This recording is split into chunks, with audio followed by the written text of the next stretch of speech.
Isaías, no capítulo 1, no versículo 19, o Senhor diz: se quiserdes e me ouvirdes, comereis o melhor dessa terra. Precisamos entender o quão poderosa é essa combinação, querer com ouvir. Ouvir diz respeito a sujeitar-se à vontade de Deus. Querer diz respeito à nossa vontade. Nós precisamos entender que para que Deus realize o propósito dele, nossa vontade tem uma grande participação. Nos próximos minutos, eu quero conversar com você a respeito do poder da vontade. Fique comigo.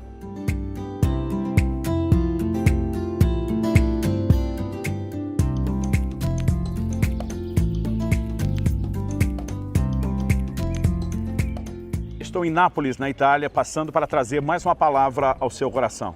E a nossa conversa hoje tem a ver com a questão da vontade.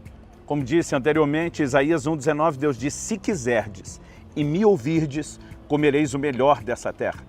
Embora Deus estivesse falando sobre uma terra literal, sobre literalmente comer do fruto da terra para a nação de Israel, nós precisamos entender como isso se aplica a nós.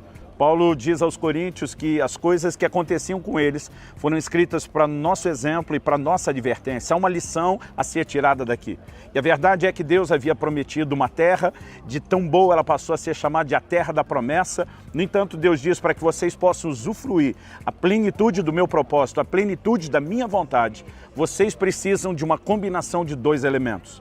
Não adianta apenas eu ter feito a promessa, o que sinaliza a minha vontade. Deus diz: eu também estabeleci princípios com os quais você precisa se harmonizar, para que então você possa desfrutar da minha vontade. E para que você obedeça aos meus princípios, você tem que fazer uma escolha. Em outras palavras, Deus estava dizendo: não se trata apenas da minha vontade, mas depende também da sua vontade. E a primeira coisa que eu quero destacar aqui é que o que Deus faz na nossa vida não depende só da vontade dele.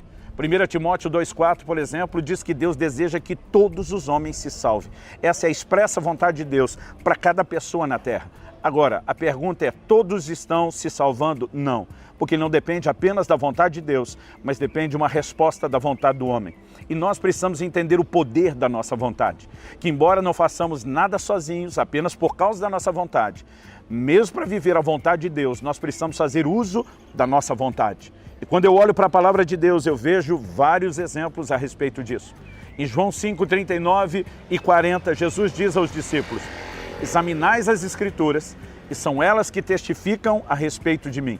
Jesus diz: vocês as examinam porque julgais encontrar nelas a vida eterna. Mas no versículo 40 ele diz: contudo, vocês não querem vir a mim para ter vida. Quando alguém deixa de ir ao Senhor, é por falta de vontade, é por falta de escolha, é por falta de um posicionamento. Em qualquer área, nós percebemos Deus revelando a sua vontade, Deus trazendo uma provisão para que algo aconteça na vida do homem, em qualquer área da vida cristã. O arrependimento, por exemplo. Romanos 2,4 diz que a bondade de Deus nos conduz ao arrependimento.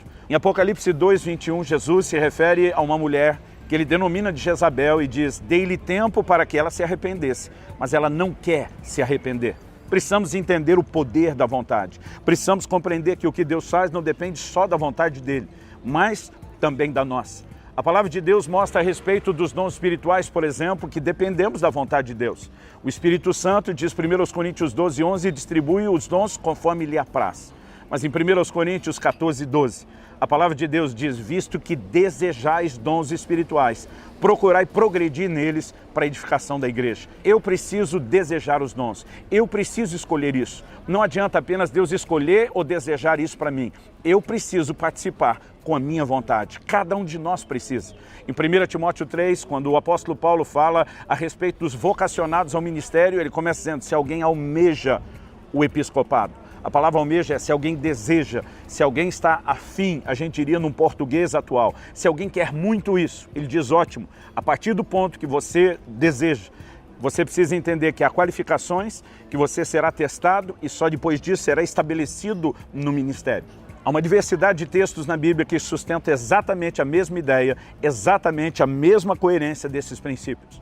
Por exemplo, em Esther, no capítulo 4, no versículo 14, Mardoqueu manda um recado a ela e diz: se você se calar agora, de outra parte vai se levantar socorro e livramento a Israel. Mas quem sabe se não foi para um tempo como este que chegasse a ser rainha.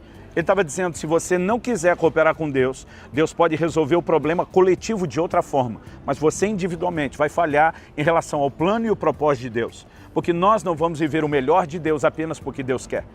O apóstolo Paulo escreve a Timóteo, diz em 1 Timóteo capítulo 1, verso 18, de acordo com as profecias que foram ditas a teu respeito, combate, firmado nelas o bom combate. O que ele estava dizendo? Deus, através da palavra profética, sinalizou a vontade dele. No entanto, você agora precisa lutar para que essa vontade se torne real na sua própria vida. A segunda ideia que eu quero explorar aqui é que nós precisamos entender que Deus e o diabo agem de forma diferente. Por exemplo, em Apocalipse 3:20, Jesus diz, eis que estou à porta e bato. Se alguém ouvir a minha voz e abrir a porta, eu vou entrar, cear com ele, ele comigo. O que Jesus está dizendo? Eu não vou meter o pé na porta, eu não vou empurrar, eu estou tentando entrar, sinalizando minha vontade de entrar, mas você precisa querer que eu entre para que então isso se concretize. Quando falamos a respeito da ação do diabo, não é assim. A Bíblia diz, não deis lugar ao diabo, em Efésios 4:27. A menor brecha, o menor espaço, ele vai usar isso para invadir com força e para tentar implementar a vontade dele sem nenhum respeito à nossa vontade. Enquanto Deus, de forma clara, explica todas as coisas para que a gente faça uma escolha consciente, como por exemplo lá em Deuteronômio 30:15, também no verso 19, o Senhor diz, eu ponho diante de vocês a vida e a morte, a bênção e a maldição. Deus diz, escolhe vida. Deus está dizendo, as opções são essas, o final de cada uma delas é essa, e eu vou te dar a sugestão, mas a escolha é sua.